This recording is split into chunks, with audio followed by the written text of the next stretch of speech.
Hello, English learners. Welcome back to EnglishPod. My name is Marco. And I'm Erica. And today we're going to be talking about a very special topic.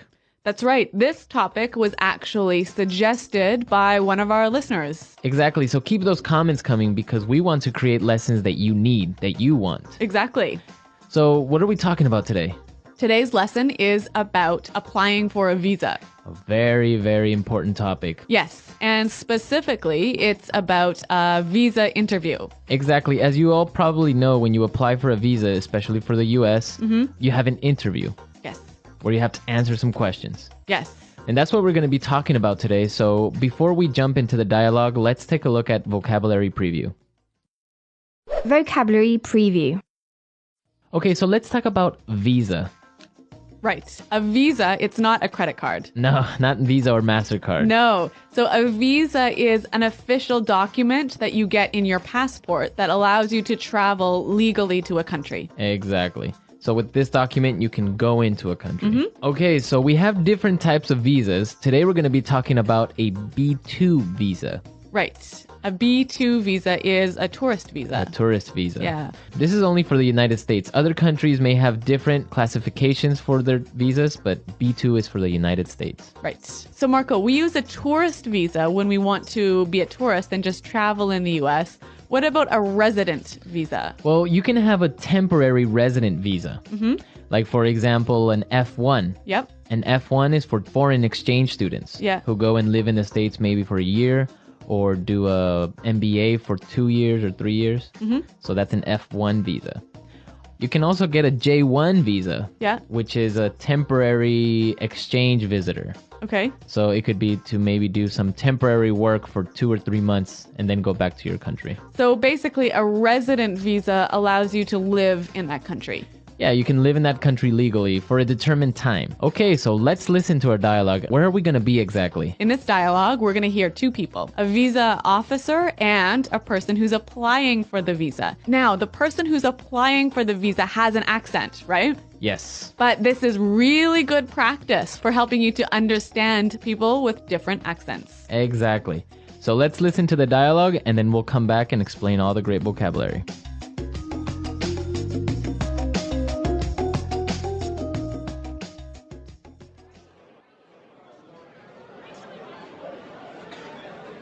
So you're applying for a B2 visa. Where's your final destination and what's the purpose of your trip to the United States? I'm going to visit my brother. He's just had a baby. He lives in Minneapolis. And how long do you plan to remain in the United States? I'll be here for approximately 3 weeks. So here's my return ticket for the 26th of March. And who's sponsoring your trip? My brother. Here. This is an invitation letter from him. I will stay with him and his family in their home. All right. Tell me about the ties you have to your home country. Well, I own a house. Actually, I'm leaving my dog there with my neighbors. I have a car at home. And my job? I'm employed by Tornel as an engineer. Actually, I only have 3 weeks vacation, so I have to go back to work at the end of March. And what evidence do you have that you are financially independent? Well, I do have assets in my country.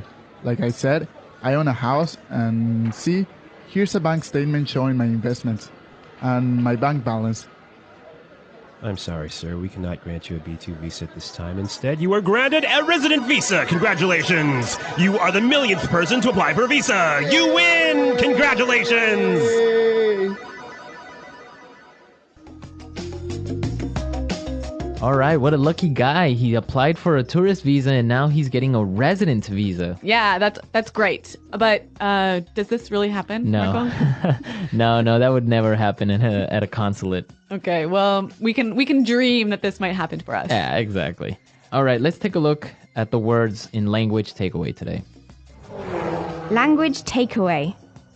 All right, on language takeaway, we have sponsoring. Sponsoring. Sponsoring. Sponsoring. So, Erica, what does it mean to sponsor somebody? When you sponsor somebody for a visa, you take care of them and make sure they have enough money.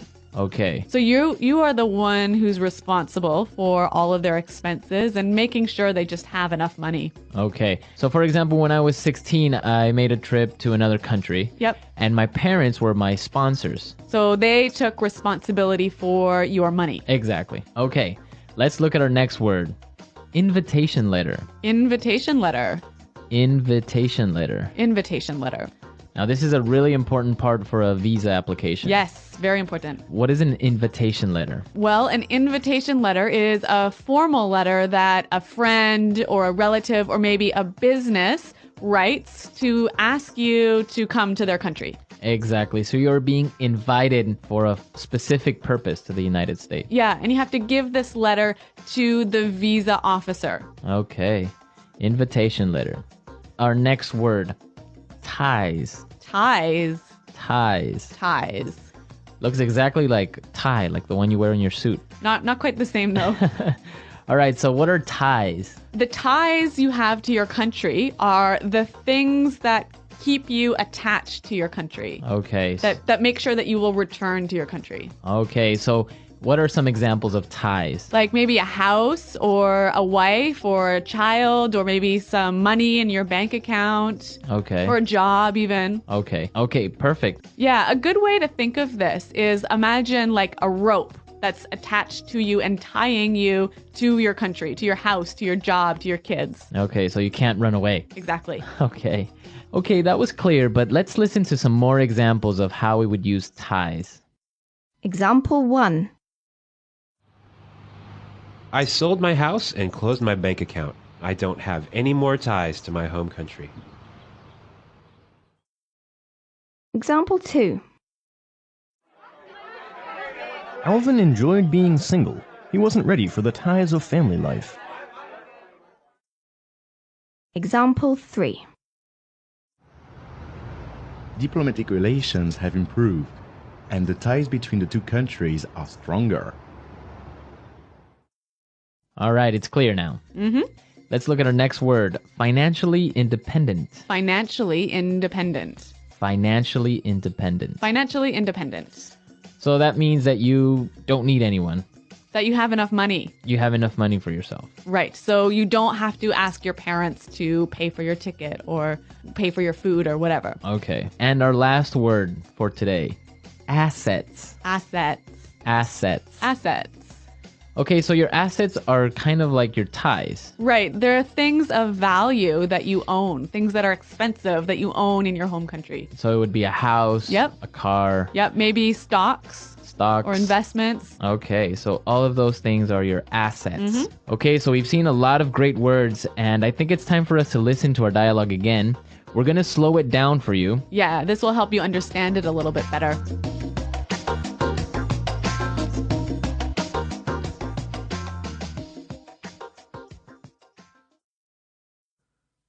So, you're applying for a B2 visa. Where is your final destination, and what is the purpose of your trip to the United States? I'm going to visit my brother. He's just had a baby. He lives in Minneapolis. And how long do you plan to remain in the United States? I'll be here for approximately 3 weeks. See, here's my return ticket for the 26th of March. And who is sponsoring your trip? My brother. Here. This is an invitation letter from him. I'll stay with him and his family in their home. All right. Tell me about the ties you have to your home country. Well, I own a house. Actually, I'm leaving my dog there with my neighbors. I have a car at home and my job. I'm employed by Tornel as an engineer. Actually, I only have 3 weeks vacation, so I have to go back to work at the end of March. And what evidence do you have that you are financially independent? Well, I do have assets in my country. Like I said, I own a house. And see, here's a bank statement showing my investments and my bank balance. I'm sorry, sir. We cannot grant you a B2 visa at this time. Instead, You are granted a resident visa. Congratulations! You are the millionth person to apply for a visa. You win! Congratulations! Yay!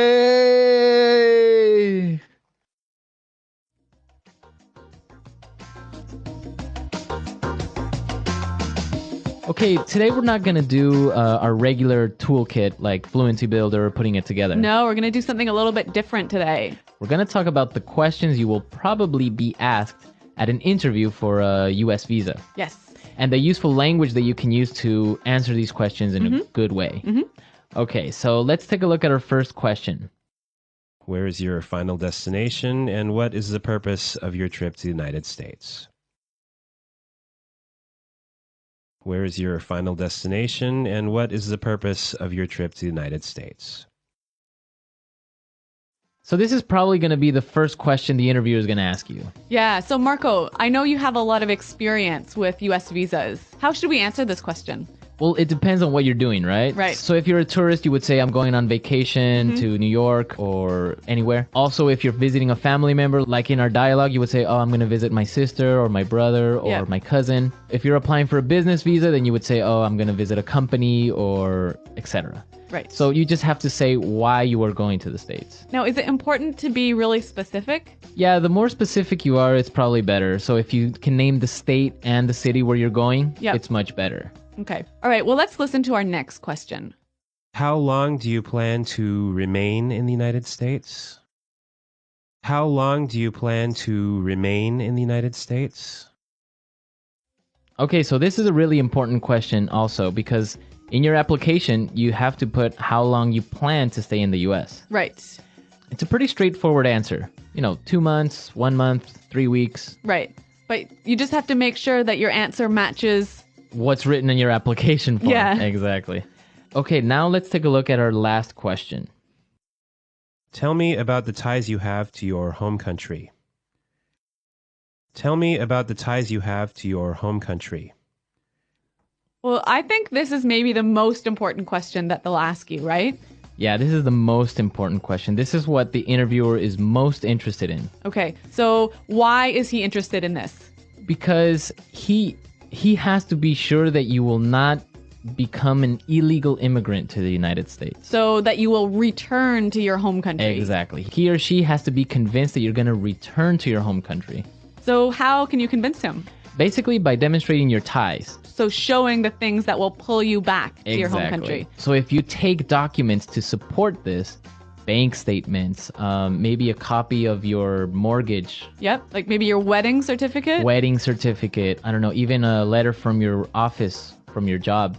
So that shows that you have to return to your work. The more things you bring, the better, even though the interviewer might not ask for the documents. Okay, it's better to be safe, right? Exactly. So come with a huge file full of things. Exactly. Yeah. I've had friends who've arrived to the embassy with a huge file of documents and weren't asked to show any of the documents. All right. But other interviewers will maybe ask for it. Okay, so now let's listen to the dialogue again. And you'll hear how our traveler answers these questions.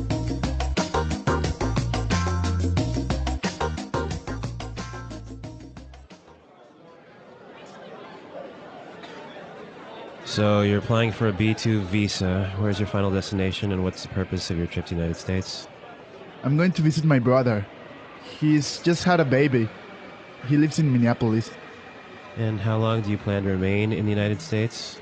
I'll be here for approximately 3 weeks.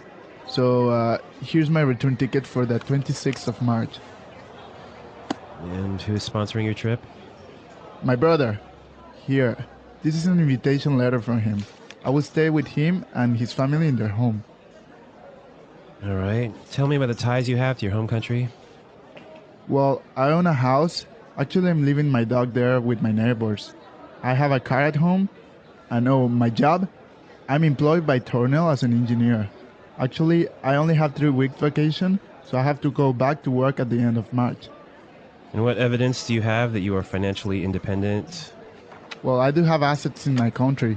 Like I said, I own a house, and see, here's a bank statement showing my investments and my bank balance. I'm sorry, sir. We cannot grant you a B2 visa at this time. Instead, you are granted a resident visa. Congratulations. You are the millionth person to apply for a visa. You win. Congratulations. Yay!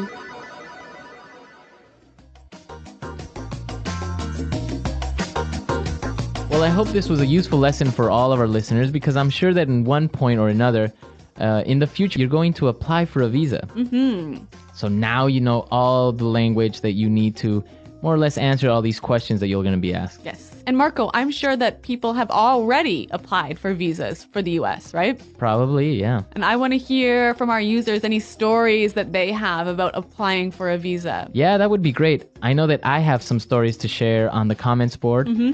And we want to hear your questions and comments and any suggestions. So visit our website at EnglishPod.com, and Marco and I will be there to respond to you and answer your questions. Well, everyone, thanks for listening, and until next time, goodbye.